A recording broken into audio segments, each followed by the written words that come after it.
দ্বিগু সমাস। দ্বিগু সমাস হলো সংখ্যাবাচক শব্দ থাকবে প্রথমে, তারপর শেষ পদে পূর্বপদ সংখ্যাবাচক, শেষ পদ হলো বিশেষ্য। বিশেষ্য হলো নাউন।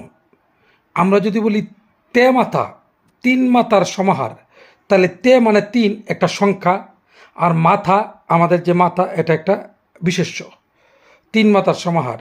শতাব্দী, শত অব্দের সমাহার। অব্দ মানে বছর, বছর, আর শত, শত মানে একটা সংখ্যা, বছর একটা নাউন। পঞ্চবটী, পঞ্চবটের সমাহার। নবরত্ন, নবরত্নের সমাহার। 12 মাসি, 12 মাসের সমাহার। ত্রেফলা, 3 ফলের সমাহার। শ্বেতার, 7 তারের সমাহার। এইভাবে যখন থাকবে দেখেই বুঝে নিতে হবে এটা দ্বিগু সমাস। দ্বিগু সমাস আশা করি সবাই বুঝতে পেরেছেন। ধন্যবাদ সবাইকে।